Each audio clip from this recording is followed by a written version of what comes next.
தலைக்கு நேரவோ வயிற்றுக்கு நேரம் நிக்கிறாரு. நின்ற உடனே ஃபர்ஸ்ட் என்ன பண்ணணும்னு கேட்டா, ஜனாசா தொழுகைக்கு 4 தக்பீர் சொல்லணும் குறைஞ்சபட்சம். 4க்கு கீழே 3 தக்பீர் 2 தக்பீர் சொன்னதாகவெல்லாம் ஆதாரம் கிடைக்கல. ஆனால் 4, 5, 6, 7, 8, 9 வரைக்கும் ஆதாரம் கிடைக்கிறது. அதிகமா ரசூல் ஸல்லல்லாஹு அலைஹி வஸல்லம் சொன்னது 4 தக்பீர் தான். சிலர் விஷயத்தில் 5 தக்பீர் சொல்லி இருக்கிறாங்க, சிலருக்கு 6 தக்பீர் சொல்லி இருக்கிறாங்க. 7, 8, 9 4 to 9 வரைக்கும் ஒவ்வொரு ஜனாசாவுக்கு ஒவ்வொரு விதமான எண்ணிக்கையில தொழுது இருந்தாலும் நபிகள் நாயகம் ஸல்லல்லாஹு அலைஹி வஸல்லம் அவர்கள் மிக அதிகமாகவும் மிக வலிமையான அறிவிப்பாளர்கள் கொண்ட ஹதீஸ்லையும் உள்ளது என்னன்னு கேட்டா, 4 கிட்ட நிறைய ஆதாரங்கள் கிடைக்கிறது. 4 போதும், நம்ம ரொம்ப போட்டு செய்யணும் குழம்ப தேவையில்லை. எது ரொம்ப உறுதியானதாகவும் எது அதிக தரவையும் ரசூல் ஸல்லல்லாஹு அலைஹி வஸல்லம் செய்திருக்கிறார்களோ அதையும் நம்ம நடைமுறைக்கு எடுத்துக்கொள்ளலாம். உதாரணமா 5 சொன்னார்கள் என்பதற்கு நீங்கள் பார்க்கிறதா இருந்தால் முஸ்லீம்ல 1589வது ஹதீஸ்ல பார்க்கலாம். ஏன்னா 4க்கு மேல இருக்கிறதுக்கா ஒண்ணு உதாரணத்துக்கு சொல்லி காட்டுறேன். அப்படிலாம் செஞ்சுக்கலாம். இருந்தாலும் 4 தக்பீர் சொல்ல வேண்டும். அதுக்கு என்ன ஆதாரம்? ஒரு ஆதாரத்துக்கு தெரிந்து வைத்துக் கொள்ளுங்கள். சஹீஹுல் புகாரியில 1245வது ஹதீஸ் அதுல இருக்கிறது. நபிகள் நாயகம் ஸல்லல்லாஹு அலைஹி வஸல்லம் அவர்கள் நான் நஜ்ஜாஷிய பில் யௌமில் லதி மாத பிஹி خرج الى المصلى فسب بهم وكبر 4.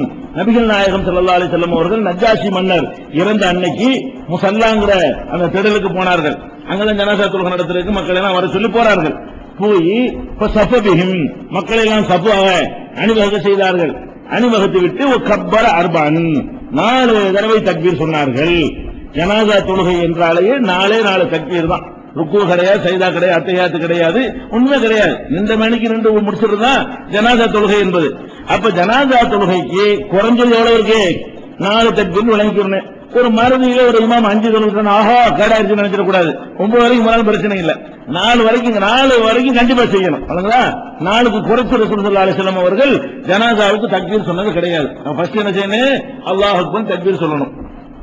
இந்த தக்பீர் சொல்லும் பொழுது ஜனாசா தொழுகைக்காக வேண்டும் கையை உயர்த்துறோம்ல, பெரும்பாலும் நீங்க பாத்தீங்கன்னா அல்லாஹ் அக்பர் அல்லாஹ் அக்பர் அல்லாஹ் அக்பர் 4க்கு என்ன செய்வாங்க? கைகளை உயர்த்தி தொங்க போடுவார்கள். அதுக்கு எந்த விதமான ஆதாரமும் நமக்கு கிடைக்கவே இல்லை. ஒவ்வொரு தக்பீருக்கும் கையை உயர்த்தணும். கையை உயர்த்துவதற்கு நீங்கள் மற்ற தொழுகைகளுக்கு வருது. என்ன வருது?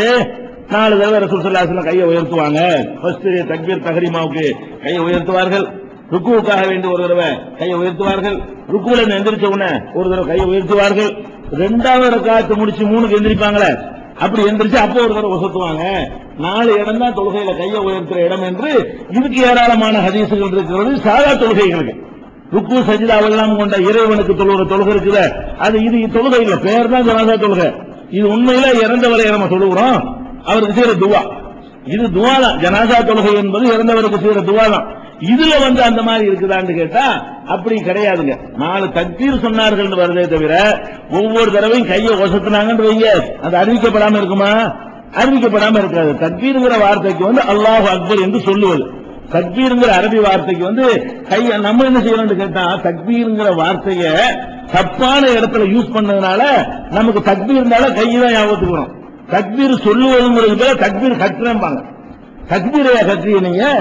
தக்பீர் வாயினால சொல்றது. தக்பீர் சொல்லி கையை கட்டுறோம்னு சொல்லணும். இப்படி கட்டுறாங்கல்ல, இதுக்கு என்ன பேரு? தக்பீர் கட்டிட்டாங்க. தக்பீர் எப்படி கட்டுவீங்க? தக்பீருக்கு அர்த்தமே என்ன? அல்லாஹ் அக்பர் என்று வாயால் மொழிகிறதுக்கு பேர் தான் தக்பீர். அப்ப தக்பீர் சொல்லி கையை கட்டுவது என்று சொல்றதுக்கு பதிலா நம்ம எப்படி பழகி இருக்கணும்?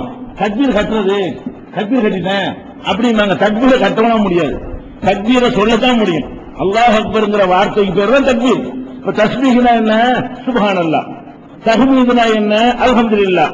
தஸ்லீம்னா என்ன? அஸ்ஸலாமு அலைக்கும். தஹ்லீல்னா என்ன? லா இலாஹ இல்லல்லாஹ். தக்பீர் அல்லாஹ் அக்பர். அப்ப தக்பீர்ங்கிற சொல்லுக்கு அர்த்தம் என்ன? அல்லாஹ் அக்பர் என்று சொல்வதுதான் தக்பீர். அப்ப தக்பீர் கட்டுதல் இந்த கையை சம்பந்தப்படுத்தி பழகிட்டதுனால இவங்க என்ன பண்றாங்க? அல்லாஹ் அக்பர் தக்பீர் 4 தடவை தக்பீர், தக்பீர்னா கையை கட்டுறது அப்படின்னு இவங்க விளங்கிட்டாங்க.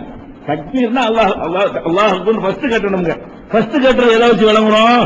எந்த தொழுகையை ரசூல் ஸல்லல்லாஹு அலைஹி வஸல்லம் துவக்கினாலும் கைகளை உயர்த்துவார்கள்.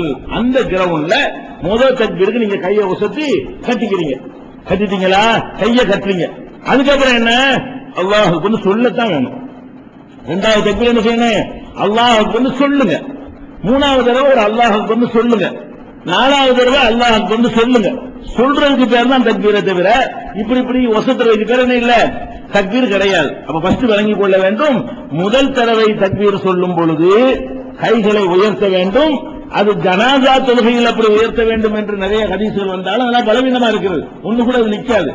ஆனால் பொதுவா தொழுகைக்கு வசத்தணும் இருக்குதுல, பொதுவாக மற்ற தொழுகைகளுக்கு வரும் பொழுது இதத்தக சலா, தொழுகையை துவக்கும் பொழுது ரசூல் ஸல்லல்லாஹு அலைஹி வஸல்லம் அவர்கள் கைகளை உயர்த்துவார்கள். அது நமக்கு போதும்.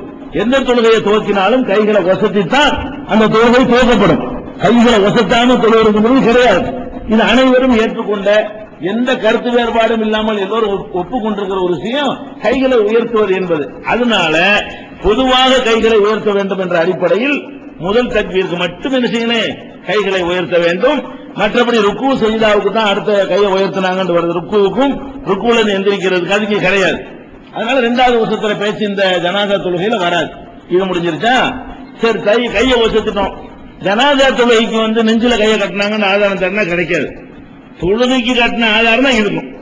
ஜனாதா தொழுகைக்கு கட்டினாங்களான்னு காட்டாங்கன்னா அப்ப ஒன்னொன்னுக்கா லொஹருக்கு காட்டுன்னு கேட்க வேண்டியதான், அசருக்கு கட்டினாங்களான்னு காட்டுன்னு கேட்க வேண்டியதான். மகரிபுக்கு ஒரு தொழுகையில கட்டினாங்கன்னு மொட்டையா வந்தா அதுக்குள்ள எல்லாம் சேர்ந்துக்கிறோம். தொழுகையில நெஞ்சில கையை கட்டினாங்கன்னு வந்து விடுமையானால் அது வித்திருக்கும் கட்டினாங்க, லொஹருக்கும் கட்டினாங்க, அசருக்கும் கட்டினாங்க, பரலுக்கும் கட்டினாங்க, சுன்னத்துக்கும் கட்டினாங்க, அது தொழுகையில அனைத்துக்கும் என்றுதான் வந்துருமே தவிர ஜனாசா தொழுகைக்குன்னு தனி ஆதாரத்தை தேடினீர்களே ஆனால் அப்படி எந்த ஒரு ஆதாரமும் ஹதீஸ்ல கிடையாது.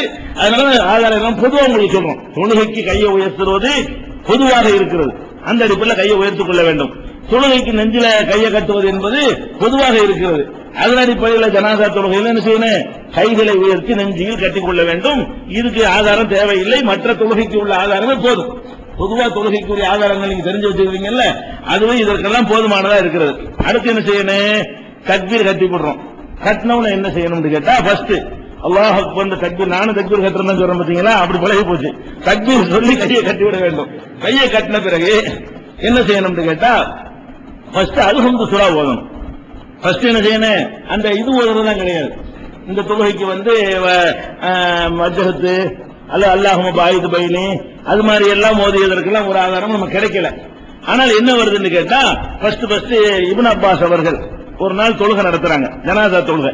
ஜனாசா தொழுகை நடத்தும் பொழுது சத்தம் போட்டு அல்ஹம்து சூரா வேற ஓதுறாங்க.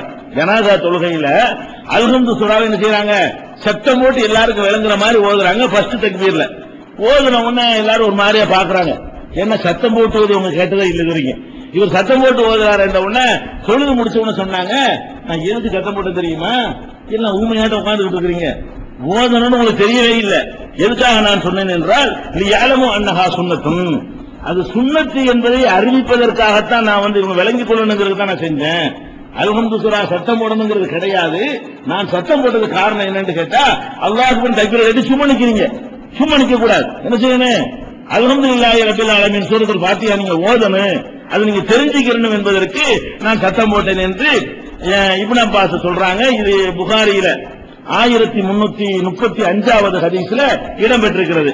அதே மாதிரி இதுல எப்படி வருதுன்னு கேட்டா, சல்லைத்து கல்ஃப இப்னு அப்பாஸ், இப்னு அப்பாஸுக்கு பின்னாடி நான் ஜனாசா தொழுகை தொழுதேன். கராபி ஃபாத்திஹத்துல் கிதாப், அவங்க அல்ஹம்து சூரா ஓதினார்கள்.